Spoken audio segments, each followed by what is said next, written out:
এই বুঝিয়ে এলো, সাইমুম এলো, মরু ঝড় এলো, সুনামি এলো, এখনই আফা ঢুকে পড়লো, কালকে মোদি ঢুকে পড়লো, পরশু দিন পুরোপুরি বাংলাদেশ আওয়ামী লীগের সয়লাভ হয়ে গেল, এই বোধহয় সরকারের ক্ষমতা চলে গেল।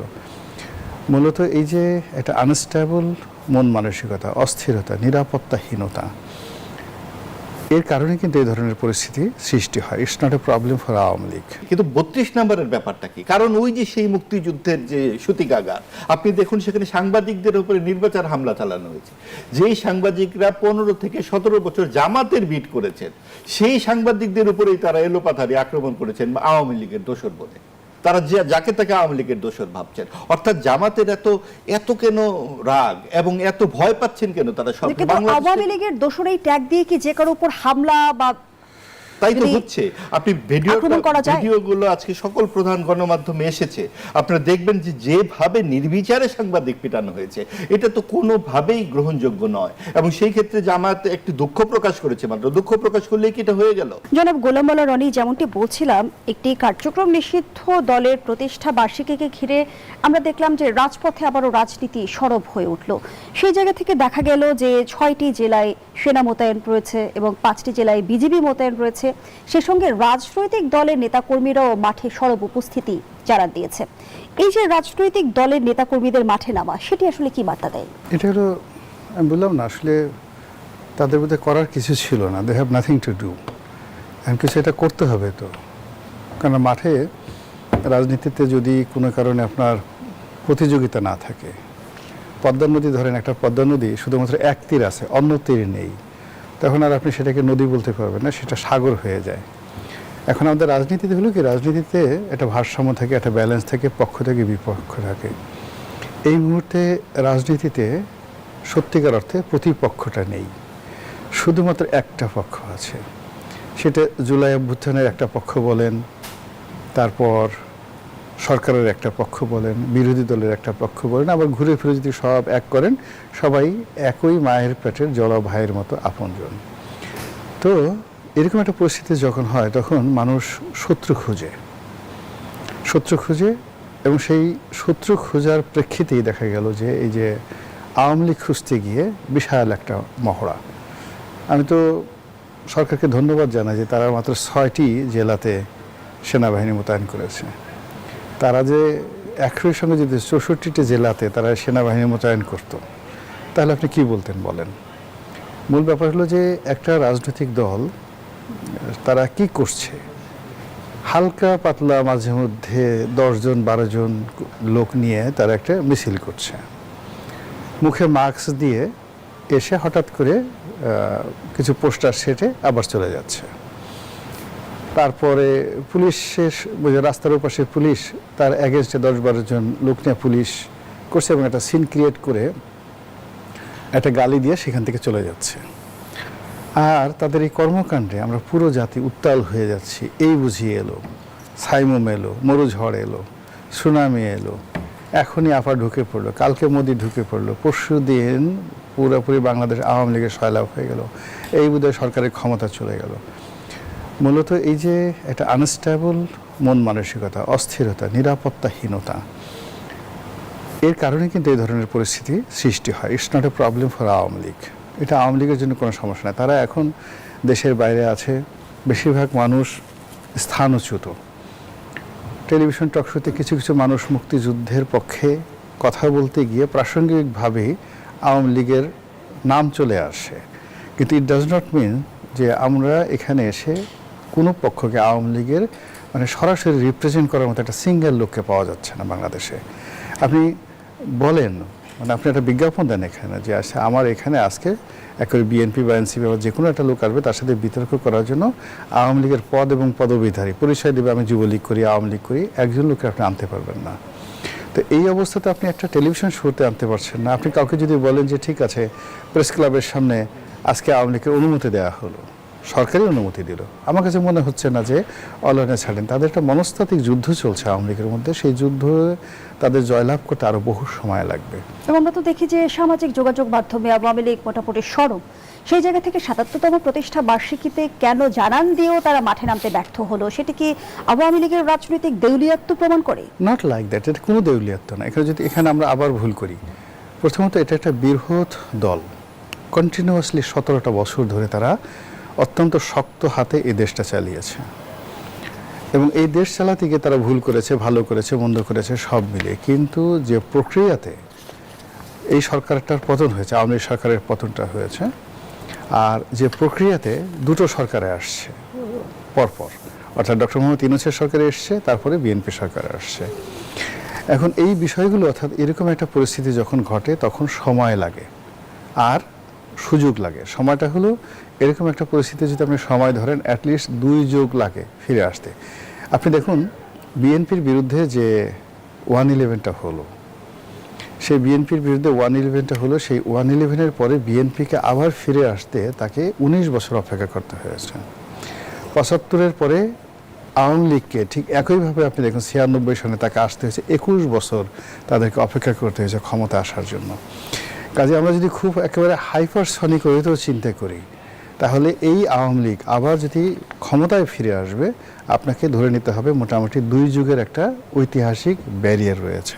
এটা হলো একটা। 2 নম্বরে হলো যে কখনো গণ অভ্যুত্থানের মাধ্যমে যদি একটা রাজনৈতিক সরকারের পরাজিত হয় সেই ক্ষেত্রে রিকনসিলিয়েশন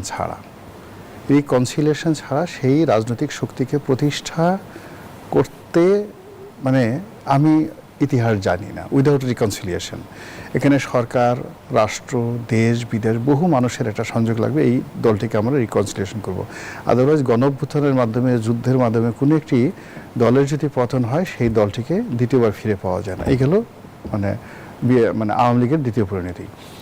তৃতীয় যেটি হতে পারে সেটি হলো যে বর্তমান সরকার যারা দেশ চালাচ্ছে, অতীতে যারা চালাচ্ছে, তারা খুব একেবারে রাষ্ট্রিক, ইংরেজিতে আমরা যে শব্দটিকে বলি যে রাষ্ট্রিকভাবে যদি তারা পরাজিত হয়, তারা যদি ফেইল করে, ব্যর্থ হয়, তারা যদি আরেকটা জনরোষের শিকার হয় কিংবা দেশে যদি আরেকটা যাকে বলে অরাজকতা তৈরি হয়, তখন যে ভ্যাকুমটা তৈরি হবে সেই ভ্যাকুমে এনি ওয়ান ক্যান কাম। এমনকি আমিও অনেক কিছু জায়গায় যেতে পারি, মানে আপনিও অনেক কিছু হতে পারে। এখানে মাহবুব আজিজ সাহেব আছেন, তিনিও হয়তো বড় একটা জায়গাতে চলে যেতে পারেন যখন একটা এরকম টার্মাইল অবস্থা চলে। এবং সেই টার্মাইলের মধ্যে আওয়ামী লীগ একটা বৃহত্তর শক্তি, তাদের একটা যে প্রচণ্ড জনপ্রিয়তা আছে, সেখানে এরকম ঘটনা ঘটতে পারে। কিন্তু যদি অ্যাজ ইউজুয়ালভাবে আমরা নিজেরা খুব উত্তেজিত না হই, নিজেরা একেবারে সারা বাংলাদেশের উপজেলাতে সব জায়গাতে সেনা মোতায়েন করে একেবারে আওয়ামী লীগ আসুক, আওয়ামী লীগ কাঁঠাল পিটিয়ে কাঁঠাল পাকায় যেভাবে, ওইভাবে আওয়ামী লীগকে পিটানোর জন্য হাতে তেল মেখে আপনি দাঁড়ায় থাকবেন 32 নম্বরের দিকে। হ্যাঁ, তো এরকম পরিস্থিতিতে যদি আমরা বারবার এরকম কাজ না করি তাহলে স্বাভাবিক গতিতে আওয়ামী লীগের রাজনৈতিক পুনর্বাসনটা সময় নেবে। এই হলো বক্তব্য। কিন্তু আমরা এখন যা কিছু করছি এটা আওয়ামী লীগের দুর্বলতা নয়। আওয়ামী লীগ চলে গেছে, তারা চিৎকার করবে, তারা ক্ষমতা হারিয়েছে, তারা ক্ষমতা ফিরে পেতে চাইবে, তারা দেশের বাইরে চলে গেছে, তারা দেশে আসতে চাইবে, তারা ক্ষতিগ্রস্ত হয়েছে, তারা ক্ষতি পুষিতে চাইবে, তারা যাদের দ্বারা অপমানিত, লাঞ্ছিত, ক্ষতিগ্রস্ত হয়েছে তাদেরকে তারা হুমকি দেবে, ধামকি দেবে। এটা একেবারে স্বাভাবিক একটা প্রক্রিয়া। তো সেই স্বাভাবিক প্রক্রিয়াটাকে আমরা যারা এখন আমাদের হাতে, আমরা এই দেশে আছি, আমাদের হাতে রাষ্ট্র ক্ষমতা আছে, আর্মস আছে, অ্যামুনিশন আছে, পুলিশ আছে, মিলিটারি আছে, বিজিবি আছে, সব কিছু আছে, আমরা কেন মানে ওই ভারত থেকে, দিল্লি থেকে, কলকাতা থেকে, ফেসবুক থেকে, ইংল্যান্ড থেকে যে কোনো একটা লোক কথা বলছে আর হালুম করে আমরা ঝাঁপিয়ে পড়ছি? এটা মানে আমার কাছে মানে খুব বেশি ফ্রুটফুল মনে হচ্ছে না। আমার কাছে মনে হচ্ছে যে একেবারে আমাকে যদি এখানে বসে ধরেন আমি আপনার এখানে টেলিভিশন টক শোতে করছি, কিন্তু আমাকে কেউ একটা অনেক দূর থেকে একটা বকা দিল, আমি লাভ দিয়ে এখান থেকে বের হয়ে চলে গেলাম, চলে গিয়ে সামনে গিয়ে বললাম কই কই কই আমি আসছি। তো এটা তো আসলে ওর সমস্যা না। এটা সবাই আমাকে বলবো যে আরে মিয়া, তোমার তো একটা ওয়েট আছে, তোমার নাম এরকম, তুমি আগে এমপি ছিলা, তুমি এই দেখো ফারনাজ জুইয়ের সাথে বসে বসে টক শো করছিলা, কোথা থেকে ফেসবুকে এখানে বসে ফাঁকে ফাঁকে, ফেসবুকের ফাঁকে ফাঁকে তুমি টক শোর ফাঁকে ফাঁকে দেখছিলে, আর কি একটা গালি দিল, আর এখান থেকে লাভ দিয়ে বের হয়ে গিয়ে তুমি একেবারে বসুন্ধরার সামনে বসে হালুম হালুম শুরু করে দিলা। লোকজন আমাকে বলবে বদ্ধ উন্মাদ। তা আমার কাছে মনে হচ্ছে এই যে 23 তারিখ ঘিরে যে একটা রণোন্মাদনা, ওই আসছে, ওই বাজাচ্ছে, ধর ওকে আছে খেয়েই ফেলবো, হ্যাঁ, এত বড় সাহস বাংলার জমিনে বসে এখনও আওয়ামী লীগ করে, এই জিনিসগুলো দরকার ছিল না। আমার কাছে মনে হয় একেবারে ওপেন যদি ছেড়ে দিত, কিচ্ছু না, যা হবার এখন যা হওয়ার তার চেয়ে এক চুল বেশি কিছু হতো না, এক চুল বেশি কিছু হতো। অসংখ্য ধন্যবাদ জানাচ্ছি জনাব গোলাম আলা রনি। জনাব মাহবুব আজিজ, ডিএমপি কমিশনার মসলিউদ্দিন আহমদ এক সংবাদ সম্মেলনে বলেছেন প্রতিষ্ঠা বার্ষিকীকে ঘিরে আওয়ামী লীগ বিভিন্ন স্থানে নাশকতার পরিকল্পনা করেছিল বলে গোয়েন্দা তথ্য ছিল, সে কারণে রাজধানী জুড়ে বিশেষ নিরাপত্তা ব্যবস্থা নেওয়া হয়েছে। আইন শৃঙ্খলা রক্ষাকারী বাহিনীর তৎপরতায় কোনো ধরনের অপ্রীতিকর ঘটনা ঘটেনি। সেই সঙ্গে আমরা দেখলাম যে রাজনৈতিক দলের নেতা কর্মীদেরও উপস্থিতি রয়েছিল রাজপথে। আমরা আওয়ামী লীগ সরকার ক্ষমতায় থাকা অবস্থায় প্রায়ই দেখতাম যে বিএনপি এবং জামায়াতের কর্মসূচি ঘিরে দলটির নেতাকর্মী এবং আইন শৃঙ্খলা বাহিনীর যেরকম উপস্থিতি দেখা যেত, এবার আমরা আওয়ামী লীগের প্রতিষ্ঠা বার্ষিকী ঘিরে একই ঘটনার পুনরাবৃত্তি দেখলাম।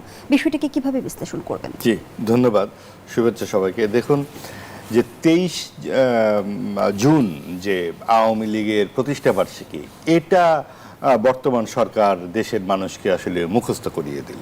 এটা বোধহয় অনেকে জানতোই না, কারণ এর আগে তো কবে প্রতিষ্ঠাবার্ষিকী হয়েছে বা সেভাবে হয়েছে, একটা অন্যান্য রাজনৈতিক দলের যেমন প্রতিষ্ঠাবার্ষিকী হয় সেভাবেই সকলের হবে, কিন্তু একেবারে যেভাবে সাজ রব এবার করা হলো এবং এতখানি প্রয়োজন ছিল কিনা, যেটা রনি ভাই যথার্থই বলেছেন, যেটা তো স্বাভাবিকভাবে যা হবার আপনার কার্যক্রম নিষিদ্ধ বলা হচ্ছে সরকারিভাবে, কিন্তু অধিকাংশ নেতাকর্মী তো অনুপস্থিত এবং সেই জায়গায় একটি যেহেতু এত বড় একটা গণ অভ্যুত্থান হয়ে গেছে, তার পরবর্তীতে দৃশ্যমান নয় নেতা যারা নেতৃত্ব পর্যায়ে, সেই জায়গায় খুব বেশি কিছু কি করবার ক্ষমতা ছিল দলের নেতাকর্মীদের। তো সরকারের এই আচরণ এবং বিরোধী দলের আচরণ, বর্তমান বিরোধী দলের কিছু ভূমিকার কথা আমি বলি। আজ সকালবেলা 32 নম্বরে যা ঘটলো আপনারা জানেন যে মোটামুটি সকাল 8টার থেকে সেখানে প্রচুর জামায়াতের ইসলামীর পক্ষ থেকে। আচ্ছা, জামায়াত ইসলামী সেখানে যাবে কেন? ধানমন্ডির 32 নম্বরকে আওয়ামী লীগের প্রধান কার্যালয়, মানে জামাতের এত রাগ কেন 32 নম্বরের উপরে? অথবা সাম্প্রদায়িক শক্তির, অথবা যারা মুক্তিযুদ্ধের বিরোধিতা করেছে, আজকেও সেখানে ভাঙচুর হয়েছে। এমনই শক্তিশালী সেই ভবন যে এখনো সেই 32 নম্বরের ধ্বংসাবশেষ কিন্তু আছে, এখনো ইট আছে, বারবার ভাঙার পরেও সেখান থেকে ইট কিন্তু সরে না, অথবা ইট বোধহয় ওখানে তৈরি হয় কিনা কে জানে। কারণ এইটা কিন্তু জামাতকে উত্তর দিতে হবে যে তাদের কেন সেখানে অবস্থান গ্রহণ করতে হবে। এবং সরকার যেই স্বরাষ্ট্র মন্ত্রণালয়ের পক্ষ থেকে যে কথা বলা হয়েছিল যে নাশকতা, তাহলে কি বিরোধী দল নাশকতা করছে, তখন সরকার কেন নিশ্চুপ থাকবে? এবং এটা কি আওয়ামী লীগের কেন্দ্রীয় কার্যালয়? সেখানে কি কোনো মানুষ থাকে? কেন্দ্রীয় কার্যালয় হলি ব্যাক করবে কেন? হ্যাঁ, সেটা কেন্দ্রীয় কার্যালয় হলেও বা করবে কেন? এবং সেটার দায়িত্ব কি বিরোধী দলের? আইন শৃঙ্খলা বাহিনীর সদস্যরা ছিল, সেনা মোতায়েন রয়েছে বিভিন্ন জেলায়, বিজিবি সদস্যরা পর্যন্ত রয়েছে। সেটা তো করেছেই, কিন্তু 32 নম্বরের ব্যাপারটা কি? কারণ ওই যে সেই মুক্তিযুদ্ধের যে সূতিকাগার, আপনি দেখুন সেখানে সাংবাদিকদের উপরে নির্বাচন হামলা চালানো হয়েছে। যেই সাংবাদিকরা 15 থেকে 17 বছর জামাতের বিট করেছেন, সেই সাংবাদিকদের উপরেই তারা এলোপাথারি আক্রমণ করেছেন আওয়ামী লীগের দোসর বলে। তারা যাকে তাকে আওয়ামী লীগের দোসর ভাবছেন। অর্থাৎ জামাতের এত কেন রাগ এবং এত ভয় পাচ্ছেন কেন তারা? আওয়ামী লীগের দোসর এই ট্যাগ দিয়ে কি যে কারো উপর হামলা বা তাই তো হচ্ছে। আপনি ভিডিওগুলো আজকে সকল প্রধান গণমাধ্যমে এসেছে, আপনারা দেখবেন যে যেভাবে নির্বিচারে সাংবাদিক পিটানো হয়েছে, এটা তো কোনোভাবেই গ্রহণযোগ্য নয়। এবং সেই ক্ষেত্রে জামায়াত একটি দুঃখ প্রকাশ করেছে, মাত্র দুঃখ প্রকাশ করলেই কি এটা হয়ে গেল? আপনাদেরকে বিচারের আওতায় আনতে হবে। এবং ভিডিওতে দেখা যাচ্ছে পরিষ্কারভাবে, আপনি দেখুন যে বিরোধী দলের কাজ কি? সরকারের সমালোচনা করা। তো প্রথমত আমরা সরকারের এই যে বাজেট অধিবেশন চলছে, সেখানে বাজেট অধিবেশনে অর্থমন্ত্রী বলেছেন একটি কথা, আপনারা খেয়াল করবেন যে প্রথম অধ্যায়ের 8ম ধারায় বলেছেন, অর্থনৈতিক ইঞ্জিন বিগত 1.5 দশকের বেশি সময় ধরে ক্রমেই দুর্বল হতে হতে একেবারে ধ্বংস হয়েছে। আচ্ছা, একেবারেই ধ্বংস যদি হয়, তাহলে আপনি গত 1.5 দশকে যেসব দেশ জিডিপির উৎকৃষ্ট প্রবৃদ্ধি অর্জন করেছে, সেই তালিকায় আমরা দেখছি চীন, Bharat, Bangladesh, Vietnam, Malaysia, Singapore. এইখানে কিন্তু বাংলাদেশের নাম। আপনি 2006 সালে বিএনপি যখন শাসনামল শেষ করে, তখন বাংলাদেশের জিডিপি ছিল $72 বিলিয়ন, আর 2024 সালে সেই জিডিপি হয় $450 বিলিয়ন। তাহলে বাংলাদেশ কি করে তলানিতে পৌঁছায়? এইটা বর্তমান অর্থমন্ত্রী যেমন বলছেন, অন্তর্বর্তীকালীন সরকারও বলেছেন, কিন্তু বাস্তবতা তো সেখানে মেলে না। বিশ্ব ব্যাংকের তথ্য বলছে 2010 থেকে পরবর্তী 15 বছর বৈশ্বিক অর্থনৈতিক প্রবৃদ্ধি গড়ে প্রায় 3% ছিল। এই নির্দিষ্ট 1.5 দশকে চীনের গড় প্রবৃদ্ধি ছিল 7.5%, বাংলাদেশ ও ভারতের 6.24%, আর সেখানে পাকিস্তানের প্রবৃদ্ধি ছিল 3.5%। আওয়ামী লীগ কর্তৃত্ববাদী শাসন করেছে, আওয়ামী লীগ স্বৈরাচারী শাসন করেছে, একা একা ভোট করেছে, এগুলো সবই সত্য। সেই সত্য যেমন এটাও মানতে হবে, আবার আওয়ামী লীগের আমলে বাংলাদেশের জিডিপির গড় প্রবৃদ্ধি 6.5 হারে বেড়েছে, এটাও সত্য, এবং সেটা বিশ্বব্যাংকের তথ্য মতে। এখন অর্থমন্ত্রী যখন এই কথা বলছেন, বিরোধী দলের পক্ষ থেকে এই তথ্যগুলো সংসদে আসা উচিত না? তারা সেই কাজ বাদ দিয়ে তারা 32 নম্বরের সামনে গিয়ে সকাল 8টায় পৌঁছে যাচ্ছে। সেই বিরোধী দলের হাতে তাহলে বাংলাদেশ আসলে কতখানি জবাবদিহিতার আওতায় নিয়ে আসতে পারবে সরকারকে?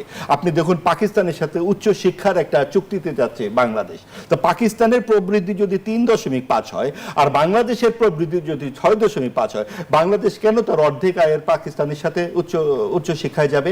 এটা অন্তর্বর্তীকালীন সরকার ভারতীয় আধিপত্যবাদের বিরুদ্ধে বলে বলে পাকিস্তানের সাথে গাঁটছড়া বাঁধতে চেয়েছিল। বাংলাদেশের শিক্ষামন্ত্রী তো সেখানে যাওয়ার কথা দরকার নেই। তাহলে এই সমালোচনা করবে কে? বিরোধী দল। তারা কি করছে? তারাও তো পেয়ারের পাকিস্তান ছাড়া কিছু বোঝে না। আপনি দেখুন, সঙ্গীত শিক্ষক নিয়োগ যে সিদ্ধান্ত বাতিল করেছিল অন্তর্বর্তীকালীন সরকার, সেইটাতেই কিন্তু একমত আছে বর্তমান সরকারও।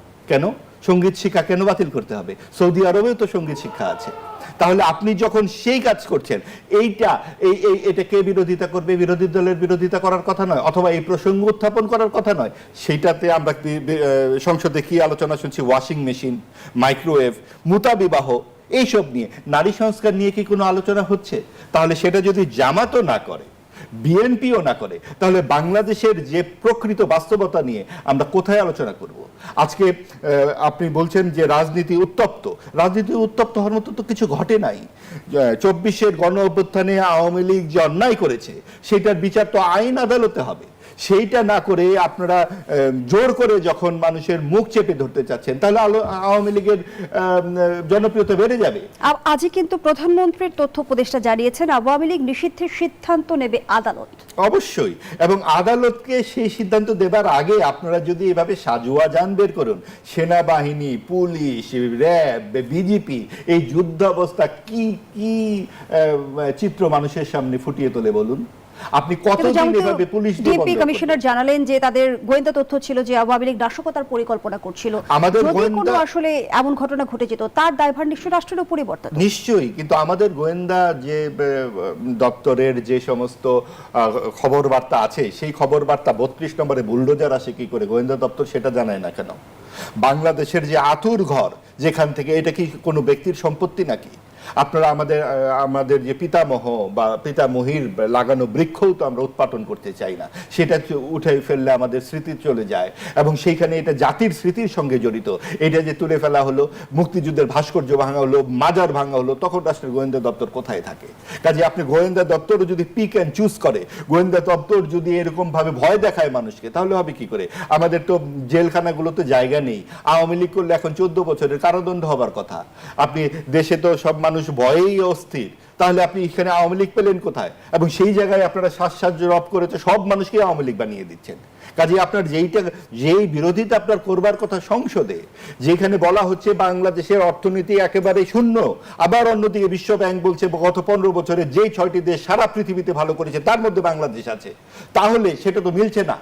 তার মানে আপনারা জোর করে অন্তর্বর্তীকালীন সরকার আমাদের তলাবিহীন ঝুড়ি বানিয়েছে, যেটা পাকিস্তান করেছিল, যেটা 71-এ আমাদের বিরুদ্ধে বলা হয়েছিল। সেই জায়গাতে বর্তমান সরকার বা বিরোধী দল যদি যায়, তাহলে তো বাস্তবতার সাথে মেলে না। অসংখ্য ধন্যবাদ জানাচ্ছি জনাব মাহবুব আজিজ। জনাব গোলাম মাওলা রনি, আওয়ামী লীগের কর্মসূচি ঘিরে ঢাকায় আমরা দেখেছি কঠোর অবস্থানে ছিল আইন শৃঙ্খলা বাহিনী, তারপরেও জামায়াতে ইসলামীর আসলে 32 নম্বরে যে অবস্থান নেওয়ার কি দরকার ছিল? না, আমি বুঝছি না। এখানে মূল ব্যাপার হলো যে আমরা ইউনূস সরকারের পতনের এক নম্বর কারণ হলো তিনি আইন শৃঙ্খলা নিয়ন্ত্রণ করতে পারেননি, আর মবকে উস্কে দিয়েছেন। যেখানে মব হয়েছে, ক্ষেত্র বিশেষে তিনি মবের কাছে অসহায় হয়েছেন। অনেক ক্ষেত্রে তিনি বা তার সরকার প্রমোট করেছেন যে তোমরা আরও মব করো, আর কিছু কিছু ক্ষেত্রে তারা তামসা দেখেছেন বসে বসে, যে দেখি কি হয়। এর বাইরে ধরুন আমাদের কিন্তু এই ভদ্রলোকের বিরুদ্ধে তেমন কোনো অভিযোগ ছিল না। পরে আমরা এই যে এখন আমরা জানছি এটা করছে, ওটা করছে, ওটা করছে, ওটা করছে। তো মেজর যে দুটো বিষয়, সেই দুটো বিষয় এখন অতীতের যে কোনো সময়ের চাইতে খারাপ অবস্থায় আছে। ইউনূস জামানাতে যে আইন শৃঙ্খলা ছিল, এখন তার সাথে মোহাম্মদপুর থেকে শুরু করে যে সকল অপরাধপ্রবণ এলাকা আছে, কিংবা আপনি গত 4 মাসে যদি খুন, ধর্ষণ, রাহাজানি, ডাকাতির, ছিনতাইয়ের যদি আপনি তথ্য এবং ডাটা দেখেন, আপনি বলতে পারবেন না যে আমরা খুব ভালো অবস্থানে আছি। তো সরকার এই জিনিসগুলো করছে না। অধিকান্ত আপনি ছাত্রদল করুক, যুবদল করুক কিংবা জামাত করুক, ডাজ নট ম্যাটার। এদেশের আমার যদি আপনি এখন এই সরকার একটা সাংবিধানিক সরকার, সংবিধান অনুযায়ী যে কোনো ব্যক্তির জীবন, সহায় সম্পত্তি এগুলো নিয়ন্ত্রণ করা, রক্ষা করা, সংরক্ষণ করা, নিরাপত্তা বিধান করা রাষ্ট্রের পবিত্র দায়িত্ব। যখন রাষ্ট্র এই দায়িত্ব পালন করবে না, তখন সাংবিধানিকভাবে রাষ্ট্র ইটসেলফ আদালতের কাঠগড়ায় দাঁড়াবে। আচ্ছা, আপনি বলেন যে 32 নম্বর যে ভবনটা, এটা তো কোনো একটা ব্যক্তি বা প্রতিষ্ঠানের মালিকানাধীন, এটা তো জামাতের মালিকানাধীন নয়। আপনি ধরুন জামাতের খুব রাগ, জামাতের অফিস বন্ধ করে রাখা হয়েছিল আওয়ামী লীগ জমানাতে। তো সেক্ষেত্রে তো তারা এই প্রতিষ্ঠানটি বন্ধ আছে, কিন্তু জামাতের এই অফিসগুলোতে আওয়ামী লীগ জামাতের যদি এইভাবে গিয়ে ইট হতো, ভাঙচুর হতো, কিছু হলে গিয়ে ওখানে গিয়ে সব দাঁড়াতো মগবাজারে গিয়ে, তখন আপনি কি বলতেন বলেন? বা আগামীতে যদি এই জিনিসগুলো আবার হয়, যে কোনো একটা পক্ষ দ্বারা যারা পরাজিত হবে, তো তাদের বাড়িঘর, সহায় সম্পত্তি, স্ত্রী পুত্র সন্তান যারা বিজয়ী আছেন, তারা যদি এটাকে গনিমতের মাল মনে করেন, তাহলে আমরা একটা ঠিক আদিম জমানাতে আয়ামে জাহিলিয়াতের যুগে চলে গেলাম না? এখন এই যে জামাত যে কাজটি করলো, আমি জামাতকে দায়ী করব না, আমি মূলত সরকারকে দায়ী করব। যে সরকার আওয়ামী লীগের নাশকতা বন্ধ করার জন্য সেনাবাহিনী নিয়োগ করলো, সেই সেনাবাহিনীকে দুই চোখে গ্লাস পরে তারা কেবলই মাত্র জয় বাংলা, জয় বঙ্গবন্ধু, জয় শেখ হাসিনা এই কথা যাদের শরীরে লেখা আছে কিংবা মনের মধ্যে যাদের এই স্লোগান আছে তাদেরকে খুশ করেছে, নাকি এর বাইরে সত্যিকার অর্থে যারা রাস্তায় অকারেন্স ঘটাবে, হোয়াট এভার মেবি, এটা শাসক দলের লোকও হতে পারে, নাকি তাদেরকে ধরবে? এই কাজটা কেন এই যারা আইন শৃঙ্খলার দায়িত্বে নিয়োজিত ছিল, মেট্রোপলিটন ডিএমপি কমিশনার ভালো কথা বলছেন, কিন্তু কেন তার এই যে সমস্ত এলাকাতে মারামারি হলো, কাটাকাটি হলো এবং কোনো রিজন ছাড়া ভাঙচুর হলো, কেন তারা সেই কাজটা করলো না? এটা বিশ্বাস করেন এই মুহূর্তে প্রধানমন্ত্রী দেশের বাইরে, এবং দেশের বাইরে গ্লোবাল পার্সপেক্টিভে যেমন দেখা গেল সে মালয়েশিয়াতে উনি ছিলেন, তারপরে এখন ওয়ার্ল্ড ইকোনমিক ফোরামে আজকে বক্তব্য দিলেন, তারপরে বেজিংয়ে আছেন। তো সেখানে বহু দেশের বহু সাংবাদিক আছে। এমন সময় যদি বাংলাদেশে এরকম একটা আইন শৃঙ্খলার অবনতির মতো ঘটনা ঘটে এবং এটি নিয়ে যদি তাকে জবাবদিহি করতে হয়, তাহলে তো তার সরকারের জন্য একটা শোভনীয় নয়। এবং আন্তর্জাতিক মহলেই বা কি বার্তা যায়? না না না, এটা কিছুই না, মানে এটা জাস্ট একটা পলিটিক্যাল, আমি বলবো রেটরিক। প্রথমত হলো যে এখানে রিয়েলিটি হলো বিএনপির যে মন মানসিকতা, চিন্তা চেতনা, তারা জামাতকে এবং এনসিপিকে সত্যিকার অর্থে একটা বিরোধী দল মনেই করে না।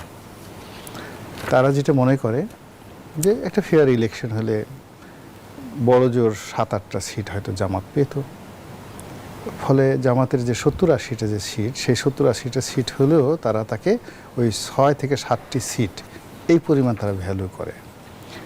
আর এনসিপি, নাহিদ বা এই দলটি নির্বাচনে গিয়ে আওয়ামী লীগ থাকবে, বিএনপি থাকবে, জামাত থাকবে, জাতীয় পার্টি থাকবে, তারা কোনো একটা সিটে স্বতন্ত্র ইলেকশন করে, মানে তাদের দলের পরিচয় ইলেকশন করে প্রতীক নিয়ে জিতে আসবে, এটা বিএনপি বিশ্বাসই করে না, জামাতও করে না, অন্য কেউ করে না। ফলে নাহিদ ইসলাম হয় কি, একটা সময় আছে, এখন বিরোধী দলীয় চিফ হুইপ, তারপরে শেষ একটা দলের প্রধান, বিপ্লবের অগ্রনায়ক, তার অনেক কথা শুনতে হচ্ছে, কিন্তু অন দ্য লং রানে তাকে যদি এই রাজনীতিতে সাস্টেন করতে হয়। আপনি দেখেন, আমার একজন ছোট মানুষ, আমি যখন 2001 সনে ন্যাশনাল পলিটিক্স শুরু করলাম, আজ থেকে 26 বছর আগে, তখন আমার কোম্পানিতে হাজার হাজার লোক চাকরি করছে। আমি এমন একটা পরিবার থেকে আসছি যে পরিবারটা 1954 থেকে পার্লামেন্টকে রিপ্রেজেন্ট করছে, কিন্তু আমার অবস্থা দেখেন 25 বছর পর আমি কোথায় আছি।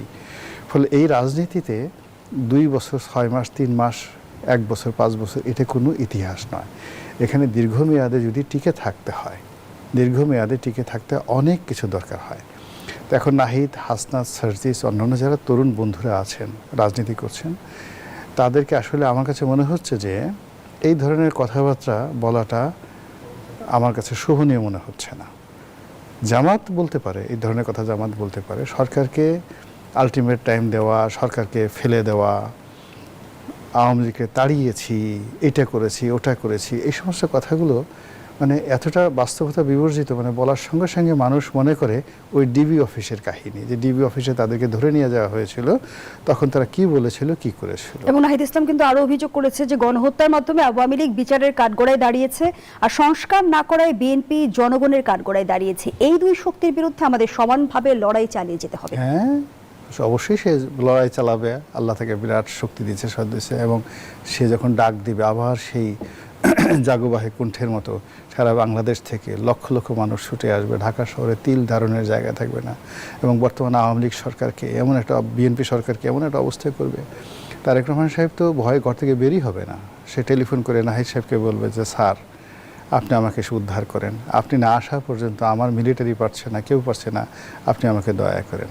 মানে মূল ব্যাপার হলো কি জানেন, আমাদের মুখ আছে, এই যে আমি আপনার এখানে আছে, মুখ আছে, ফ্রি স্টাইলে আমি এখানে বলে যাচ্ছি, এখানে নাহিদ না, নাহিদ শুনবে, নাহিদ হয়তো দুদিন পরে একদিন পরে শুনবে, শোনার পরে তার কিছু করার থাকবে না। আবার নাহিদের মুখ আছে, আল্লাহ তাকে মুখ দিয়েছে, এখন এটা তো আপনি বন্ধ করতে পারবেন না। কিন্তু রিয়েলিটি হলো আমাদের এই সমাজে একজন নাহিদ ইসলাম, একজন হাসনাত আবদুল্লাহ, একজন সার্জিস আলম যারা আছে, তাদেরকে পলিটিক্যালি যদি গ্রহণযোগ্য হয়, বিএনপির মতো একটা দলকে থ্রেট দিতে হয়, এবং আওয়ামী লীগের মতো একটা দলকে যদি তাদেরকে থ্রেট দিতে হয়, they need to spend many years in the field of politics.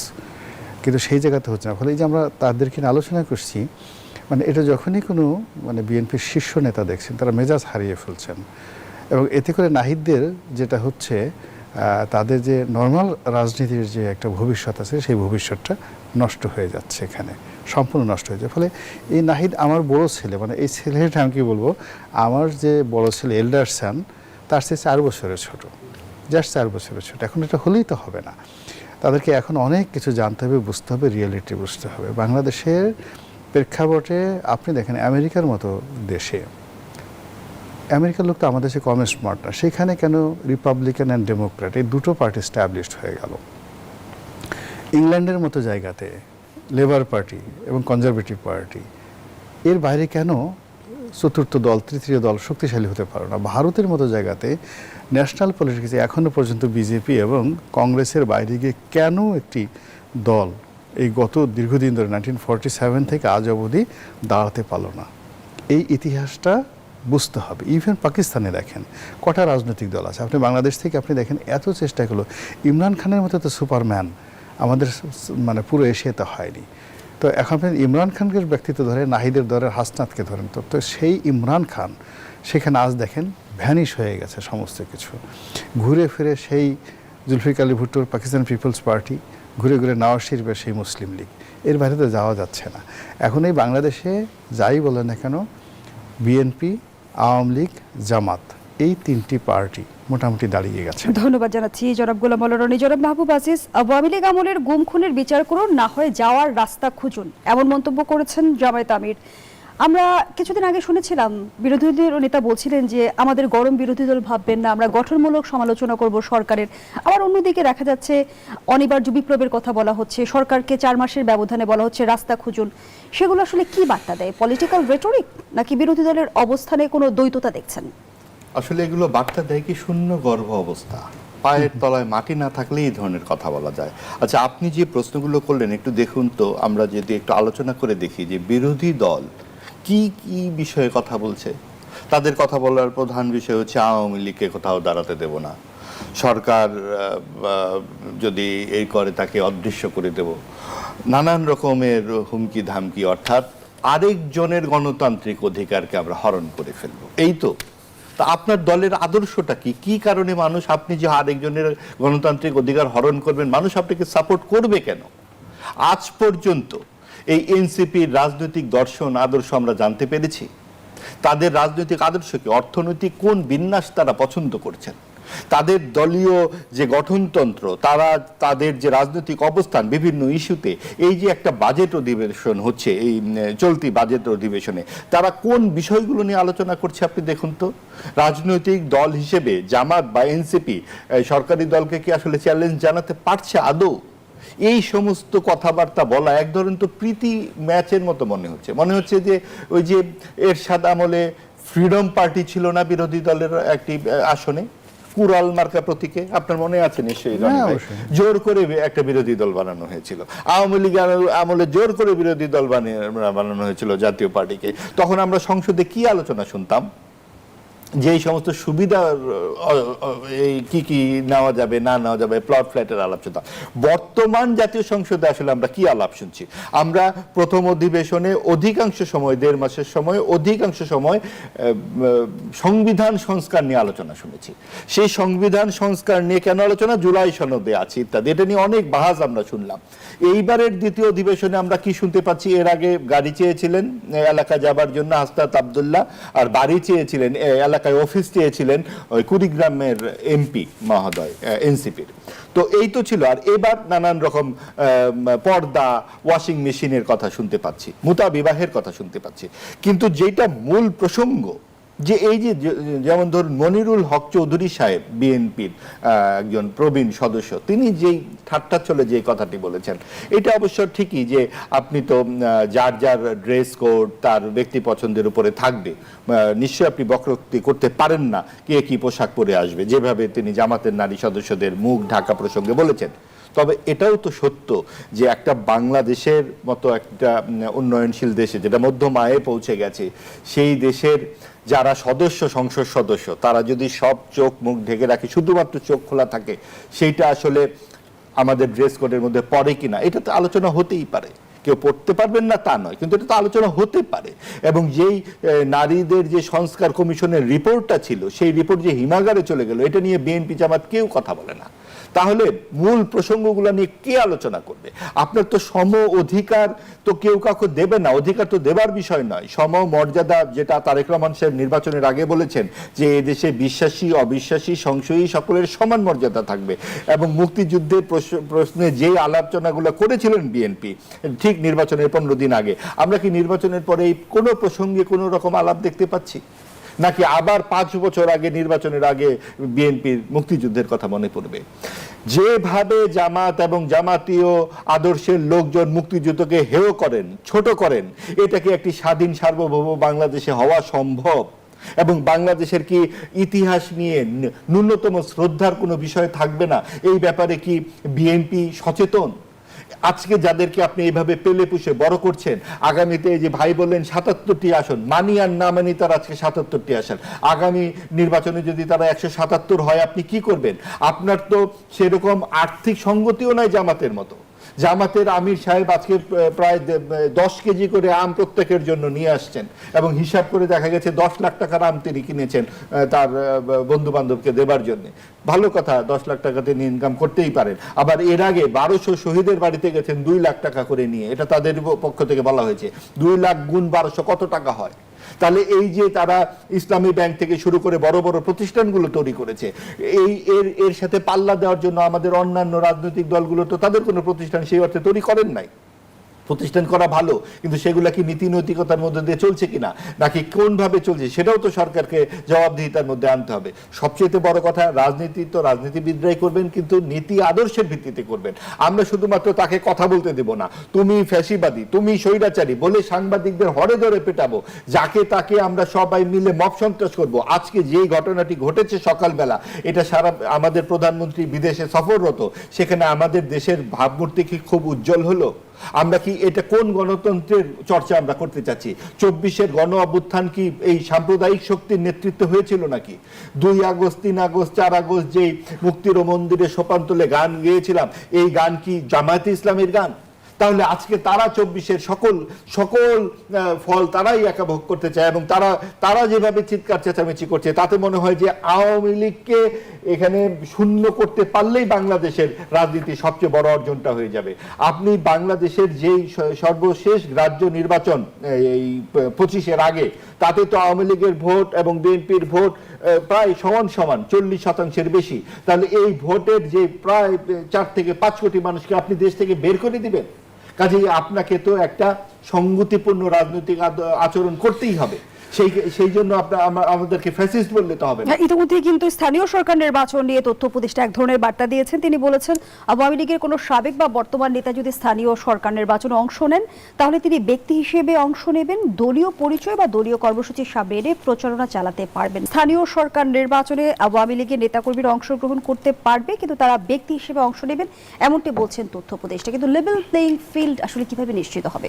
আসলে দেখুন, যে আমাদের রাজনৈতিক ব্যক্তিবর্গ যখন কথা বলেন, এটা তো কেউ কাউকে কিন্তু অধিকার দেয় না। দেশটা কিন্তু সকলেরই, সরকারি দলের, বিরোধী দলের, অথবা যারা কোনো দলেই নাই তাদেরও।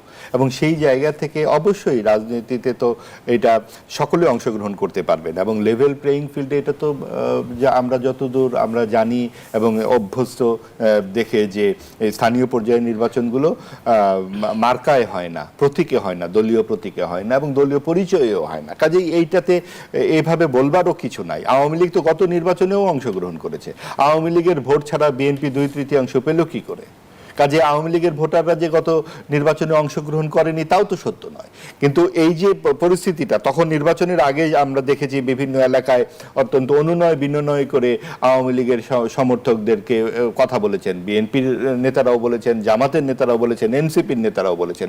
এমনকি এনসিপির নেতারা এও বলেছেন যাদের নামে মামলা, সেই অর্থে মামলা নাই, সকলে আওয়ামী লীগের লোকেরাও তাদের দলে যোগ দিতে পারবে। এইভাবে কিন্তু আমরা শুনেছি, দেখেছি, এবং অনেকেই বিভিন্ন জায়গায় যাচ্ছেও, দলবদল করছে। বিএনপিতে অনেকে যোগ দিচ্ছেন, জামাতে যোগ দিয়েছেন, এনসিপিতে যোগ দিয়েছেন, সেগুলো তো আছেই। কিন্তু মুশকিলটা হচ্ছে আপনি যখন একটা নির্বাচন করবেন, সেই নির্বাচনে যদি আপনি বলেন যে বাংলাদেশের রাজনীতির ইতিহাসে সবচেয়ে গুরুত্বপূর্ণ যে রাজনৈতিক প্রতীক দুটি আমরা বলি, ধানের শীষ এবং নৌকা, আজকে আপনি একটা টুর্নামেন্ট আয়োজন, এই যে বিশ্বকাপ খেলা হচ্ছে, ব্রাজিল, আর্জেন্টিনা, ফ্রান্স কিংবা স্পেন বড় দল, আপনি বললেন ব্রাজিল আর আর্জেন্টিনা বাদ কেন?